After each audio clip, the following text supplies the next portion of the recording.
परम पूज्य गुरुदेव, परम वंदनीय माता जी सूक्ष्म रूप से विद्यमान हैं, नमन करता हूँ। विश्व मानव को, मानव मात्र को नमन करता हूँ और नमन करता हूँ वो प्राणों की देवी जो हमें प्रत्येक पल हमारे जीवन को प्रदान करती है। आदिशक्ति माँ गायत्री जो स्वयं प्राण स्वरूप में सारे ब्रह्मांड में सनातन काल की 3 सत्ताएं इस पूरे लोकों में व्याप्त है। वो 3 सत्ताएं जो हमेशा ही धरती पर, आसमान में, हर जगह, हर कहीं हमेशा विद्यमान रहती हैं। वो 3 सनातन सत्ताएं में सर्वप्रथम परम सत्ता परमात्मा है और जिसका कोई रंग रूप, कोई आकार प्रकार में उसको आप देख नहीं सकते हो, वो उस रूप में आपको दिखाई नहीं देता है। और दूसरी सनातन सत्ता है आदिशक्ति माँ गायत्री जो प्राण रूप से है और पूरे ब्रह्मांड में प्राण संव्याप्त है और पूरे ब्रह्मांड में न जाने कितने प्रकार के और कितने तरह के और कितने जगह जीवन मौजूद हैं। उनमें से हम अन्य को छोड़ भी दें तो केवल हम धरती की बात करते हैं तो धरती पर यहाँ 84 लाख प्रकार के जीव जंतु, वृक्ष, वनस्पति ये विद्यमान हैं यहाँ। ये बात हमें आज से नहीं, हमें करोड़ों अरबों वर्षों पूर्व ही हमें ये सारी बातें बताई गई थी। चंद्रमा सूर्य से धरती की दूरी, धरती सूर्य के चक्कर लगाती है, धरती घूमती है, ये बात। और आर्यभट्ट हमारे महान ऋषि हुए हैं, उन्होंने हजारों साल पहले ही ये सब लिख डाला है। घोष उन्होंने जितने भी ये विमान प्रौद्योगिकी है, जहाज है, आज परमाणु अणु बम है, ये सब चीज़ों का पहले ही हमारे महाभारत काल में प्रयोग और वर्णन, उससे पूर्व से ही यहाँ जब से मानव है तब से इन सब बातों को हमारे आदि पूर्वज उन ऋषि मुनियों ने पहले ही पढ़ लिया था और पढ़ के फिर उसके अनुकूल अपने जीवन को यहाँ पर प्रारंभ किया था।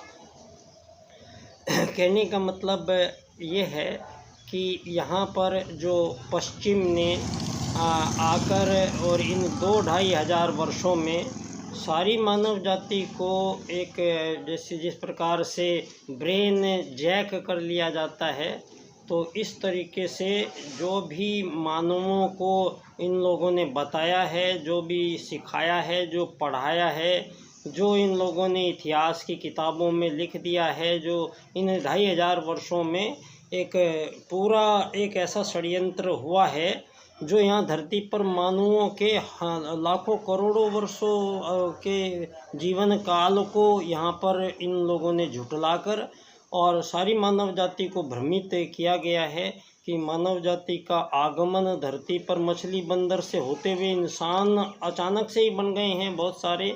ये आपका आर्टिफिशियल इंटेलिजेंस, ये ग्रोक, ये सारे के सारे प्लेटफॉर्म आज भी बता रहे हैं, जबकि यहाँ पर ये सारी दुनिया के सामने अब सिद्ध हो गया है कि भगवान श्री राम का बनाया गया श्री राम सेतु पुल, वो लंका में जो सैटेलाइट के माध्यम से नासा ने जो चित्र जारी किया है, वो एग्जैक्ट वही लोकेशन पे, वही चीज़ पे हमारे जो लिखा हुआ है एग्जैक्ट वो सेम पुल दिखाई दे रहा है। तो और उसको प्रयोग परीक्षण करने के बाद ये पता लगता है कि ये 5 से 7 हज़ार साल पहला है और हमारे भगवान श्री राम 5 से 7 हज़ार साल के बीच में ये सारी कथाओं का हमारे वर्णन है। तो इसको भी अब विज्ञान जगत अगर नकारता है तो आपका नकारना अब ज़्यादा देर टिकेगा नहीं, क्योंकि यहाँ केवल 5 से 7 हज़ार साल की बात नहीं है, ये बात यहाँ करोड़ों अरबों वर्षों पूर्व के मानवों की है धरती पर। आज सारी दुनिया में मैं निवेदन करना चाहता हूँ आप सारी दुनिया के बुद्धिजीवियों से आज सारी दुनिया में जितने भी ये देश हैं, उनकी जितनी भी खुदाइयाँ चल रही हैं, उन सभी खुदाइयों में वहाँ सनातन भारत के देवी देवताओं के चित्रों की प्राप्ति वहाँ हजारों हजारों साल पूर्व की वहाँ पर वो मिलना। पहले हम सिंधु घाटी की सभ्यता, वो जो भारत में ही बसी है, भारत में सबसे प्राचीनतम सभ्यता सिंधु घाटी को मानते हैं। सिंधु घाटी की सभ्यता से बहुत पूर्व से ही इसी स्थान पर यहाँ धरा पर प्रथम मानव मनु का आगमन हुआ है। इस धरा पर जो धरती का सृष्टि का जो पहला मानव है, वो मनु का आगमन इस धरा पर हुआ है। और यहाँ पर परम पूज्य गुरुदेव के साहित्य में को अध्ययन करने के बाद अब ये मुझे स्पष्ट हो चली है ये सारी बातें कि यहाँ पर प्रथम मानव मनु आए हैं। और मनु का जो पहला परिवार यहाँ पर बसा है, वो उसको आर्य परिवार कहा गया है। आर्य इसलिए क्योंकि उन्होंने प्रथम आगमन काल में ही वो इतने सूक्ष्म और इतने तीव्र बातों को ग्रहण करने के लिए उन लोगों को आत्मवत सर्वभूतेषु और वसुधैव कुटुम्बकम के सूत्र की परिभाषा धरती पर सबसे पहले लिखी गई है। तो उन लोगों ने सबसे पहले आते ही इन्हीं दो सूत्रों को अंगीकार किया है और इन दो सूत्रों के अनुसार जीवन का प्रारंभ धरती पर मनु ने सतयुग के माध्यम से किया है। और यहाँ पर सतयुग की अवधि यहाँ करोड़ों अरबों वर्षों की यहाँ पर वो अवधि थी। और उस अवधि के बाद में सतयुग के बाद में फिर यहाँ पर त्रेता आया है, फिर द्वापर आया है, फिर ये कलयुग का आया है। तो ये 2500 साल तो यहीं पे सिमट जाते हैं आपके कलयुग में ही। तो यहाँ पर तो हमारे पास तो यहाँ करोड़ों अरबों वर्षों पूर्वों के मानवों के साक्ष्य प्रमाण और सारी चीज़ें उपलब्ध होने के बावजूद हम भारतवासियों को हमारे उन वैदिक ज्ञान से हमें विमुख करने के लिए यहाँ लॉर्ड मैकाले शिक्षा पद्धति ज़बरदस्ती थोपी गई। ये सारा का सारा षड्यंत्र जो हुआ है, ये केवल मानवों को एक पूंजीवाद का एक आगमन इनको करना था। और इस बात का खुलासा धरती पर पहली बार कोई राजनेता ने किया है, पंडित दीनदयाल उपाध्याय जी। पंडित दीनदयाल उपाध्याय जी जो अपने विशेष राजनीतिक सूत्र का प्रयोग धरती पर संभवतः पहली बार हुआ है, अर्थायाम। दीनदयाल जी अर्थायाम में कहते हैं कि इस धरती पर जो भी मानव, जो भी जीव आया है, वो जीव परमात्मा से 2 वरदान लेके आया है। एक है प्रत्येक जीव को भोजन प्राप्ति का अधिकार। ये भोजन प्राप्ति सर्वथा हमेशा हर जीव के लिए उसने निःशुल्क और हर कहीं रखी है। इसके लिए कोई शर्त बाध्यता भोजन के लिए नहीं लगाई जा सकती है। ये परमात्मा का प्रत्येक जीव को पूर्ण आश्वासन है, जो लाखों करोड़ों अरबों वर्षों से सबका पेट भरता है। हर रोज कोई भी जीव धरती पर भूखा नहीं सोता है, मानव को छोड़कर। ये मानव कब से परेशान हुआ है धरती पर, ये धरती पर इस बात का खुलासा भी पंडित दीनदयाल उपाध्याय जी करते हैं। अर्थायाम में कहते हैं, यहाँ भारत में हमारे भारत अति प्राचीन काल का है और अति प्राचीन काल से हमारे यहाँ से ही यहाँ पर ये भी बात क्लियर हो जानी चाहिए, जो आज सारी दुनिया में ये सारे मानव जो इतने ज़्यादा बंटवारे इनके बीच में हुए हैं, ये बंटवारे के कारण यहाँ एक दूसरे से भेद विभेद के कारण मानव वर्सेस मानव का पैटर्न है। असल में ये आज़ादी गुलामी के खेल से शुरू हुआ है, जब कोई भी एक जीव अपनी प्रजाति के जीवों को गुलाम नहीं बना सकता है। कोई भी एक ही प्रजाति का जीव धरती पर आत्मवत् सर्वभूतेषु के सूत्र के अनुसार दूसरे जीव को अपने ही प्रजाति के जीव में कोई अंतर, कोई विभेद नहीं कर सकता है।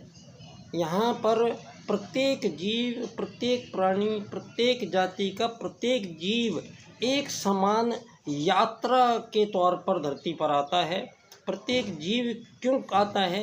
क्योंकि प्रत्येक जीव का यहाँ जन्म होता है, ये निश्चित है, ये सबको पता है। वो जीव यहाँ पर पहले छोटा होता है, फिर बड़ा होता है, फिर युवा होता है, फिर वृद्ध होता है और फिर उसको मृत्यु प्राप्त होती है। ये बात यहाँ करोड़ों अरबों वर्षों से मानव जानता है। यहाँ तो ये जो यहाँ पर डेवलप हुआ है कि धरती पर मानवों को इन 2-2.5 हज़ार सालों में, इससे पूर्व की जो परिस्थितियाँ हैं वो धर्म और धर्म के बीच का युद्ध था, वो आर्यों और अनार्यों के बीच का युद्ध था। वो जो सिचुएशंस पहले चली थी वो हज़ारों साल तक, उससे पूर्व। लेकिन आप लोगों को ये मैं बताना चाहूँगा, सबसे पहले जो धरती पर मानव आर्य आए हैं उन लोगों के बीच में ना ही कोई जाति प्रजाति भेद विभेद कुछ भी नहीं था।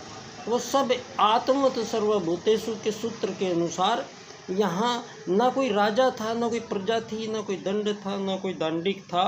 हर कोई मानव अपने स्वयं के अनुसार एक दूसरे में अपनी आत्मा के प्रतिबिंब को देखता था और उसके अनुसार वो एक दूसरे से आचरण करते थे। आत्मवत् सर्वभूतेषु के सूत्र के अनुसार प्रत्येक जीव, प्रत्येक वृक्ष वनस्पति में एक ही आत्मा विराजमान है, एक ही हम में भी वही है, उसमें भी वही है, उसमें भी वही है। ये बात वो भली भांति जानते थे और ये जानकर ही उन लोगों ने यहाँ प्रकृति और अन्य जीव जंतुओं से व्यवहार का प्रारंभ किया है। यहाँ कोई भी आत्मवत् सर्वभूतेषु के सूत्र के अनुसार चिड़िया है तो चिड़िया में कोई उनमें टैग नहीं लगेगा, कोई उनको अलग से वो पहचान नहीं दी जाएगी। किसी भी जीव में ये अलग विभाजन विभेद नहीं किया जा सकता है। तो इसी प्रकार मानव जाति में जो ये विभाजन विभेद सबसे बड़ा हुआ है धरती पर कि किसी को आपने गुलाम बना लिया। ये गुलाम शब्द 2.5 हज़ार साल से पहले नहीं था पूरे दुनिया में। तो किसी को गुलाम बना लिया, फिर आप उसको आज़ादी के नाम के पट्टे काट के दे रहे हो। आप गुलाम बनाकर उसको आज़ादी के पट्टे दे रहे हो और वो पट्टे हम लेके, जो हमारा देश यहाँ पर अरबों साल से यहाँ पर ये भारत भूमि पर हम बैठे हुए हैं, तुम 2000 साल पहले आके और हम लोगों को ज़बरदस्ती डंडे मार के और हमें ज़बरदस्ती बाड़े में रख के आपने कह दिया कि आपको गुलाम बना लिया। और फिर थोड़े दिन बाद में जब मारा मारी हुई तो आपने कागज़ पे लिख के दे दिया कि हमने आपको आज़ाद कर दिया। तो मैं निवेदन करना चाहूँगा, मुझे सख्त ऐतराज़ है जो साल भर में ये भारत आज़ादी के जश्न मनाए जाते हैं, क्योंकि आज़ादी का जश्न मनाने के साथ ही हमें ये सिद्ध होता है कि हम 1947 में आज़ाद हुए थे। सारे बच्चे यही जानते हैं और उससे पहले बच्चों से पूछिए आप तो उससे पहले कहेंगे हम गुलाम थे। तो ये जो षड्यंत्र है कि हम गुलाम थे कब? क्या भगवान श्री राम गुलाम थे आपके? क्या भगवान श्री कृष्ण आपके गुलाम थे? यहाँ पे हमारे ये हज़ारों लाखों पूर्व के जो पुरखे हमारे, ये आपके गुलाम थे। यहाँ पे ये गुलामी आज़ादी का जो खेल खेला गया है, मैं भारत के प्रधानमंत्री जी से, राष्ट्रपति जी से विशेष निवेदन करना चाहूँगा, मोहन भागवत जी से निवेदन करना चाहूँगा, आदरणीय डॉक्टर चिन्मय पांडे जी से निवेदन करना चाहूँगा, सभी लोग डॉक्टर सुधांशु त्रिवेदी जी से निवेदन करना चाहूँगा, शिवराज सिंह जी से निवेदन करना चाहूँगा, डॉक्टर महेश शर्मा जी से निवेदन करना चाहूँगा, डॉक्टर छिपा जी से निवेदन करना चाहूँगा कि आप सब लोग इस आज़ादी पर मैं आप लोगों से बहस करना चाहता हूँ। मैं इस आज़ादी के शब्द पर मुझे विशेष आपत्ति है। हमें आज़ादी देने वाला कोई है नहीं, क्योंकि हमें कोई गुलाम बनाने वाला था ही नहीं, हम कभी गुलाम रहे ही नहीं। तो ये आज़ादी गुलामी के नाम पर जो धरती पर मानवों के बीच आत्मवत् सर्वभूतेषु के सूत्र को तोड़कर और ये विभाजन किए जा रहे हैं, धरती पर कृत्रिम सीमा रेखाओं का निर्माण करके और एक दीवार बना दी गई है और उस दीवार पे चारों तरफ कांटे लगा दिए, लोगों को उस अंदर भर दिया गया है। उनको उस दीवार से बाहर जाएंगे तो उधर वाले गोली मार देंगे। ये कौन सी आज़ादी है? ये मानवों के बीच मानवों में संघर्षों को पैदा करते जाना। यहाँ मानव का आत्मवत् सर्वभूतेषु के सूत्र का इम्प्लीमेंट होने जा रहा है और आत्मवत् सर्वभूतेषु के सूत्र के इम्प्लीमेंट की प्रथम कड़ी है कि धरती पर मानवों के द्वारा बनाई गई प्रत्येक कृत्रिम सीमा रेखाएं एकदम समाप्त की जाएंगी। अब इन सीमा रेखाओं को हटाने का समय आ गया है। ये विभाजन नहीं चल सकता है, ये प्रकृति विरोध में है, ये आत्मवत् सर्वभूतेषु के सूत्र के विरुद्ध है। जो चीज़ आत्मवत् सर्वभूतेषु और प्रकृति के विरुद्ध है वो भाव अब नहीं चल सकता है।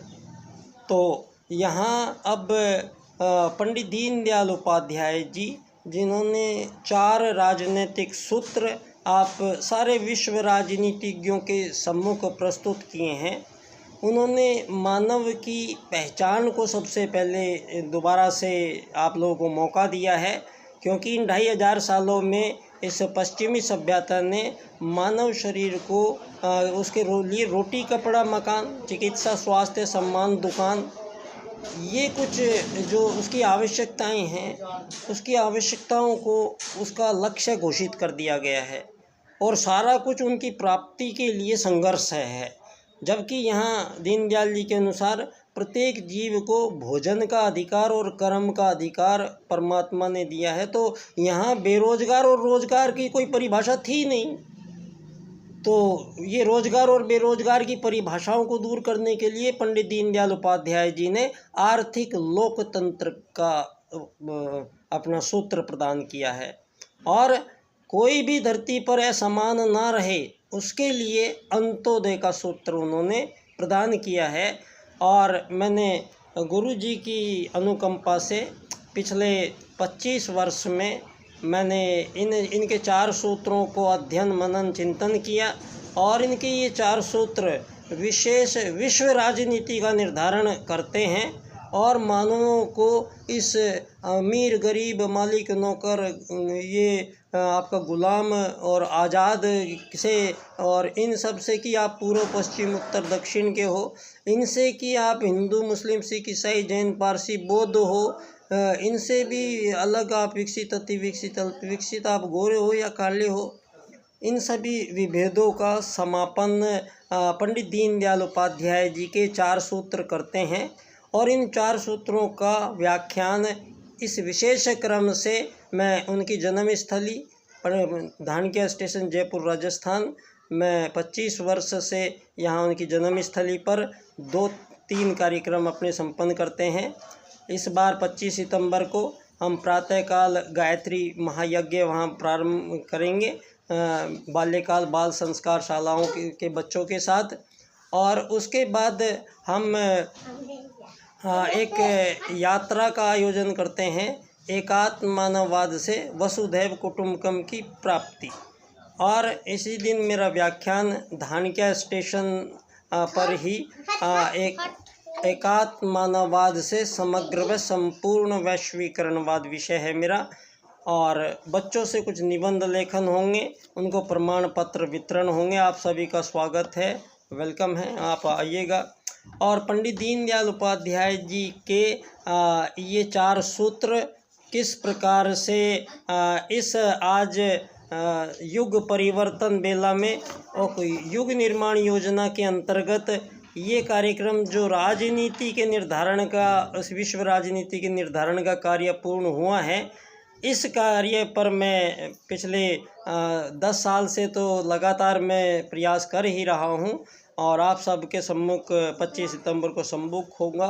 धन्यवाद, बहुत बहुत धन्यवाद। और परम पूज्य गुरुदेव परम वंदनीय माता जी को पुनः बहुत बहुत नमन है मेरा, क्योंकि उनकी वजह से ही मेरा ये जीवन किसी कुछ निकाल पाया है शायद।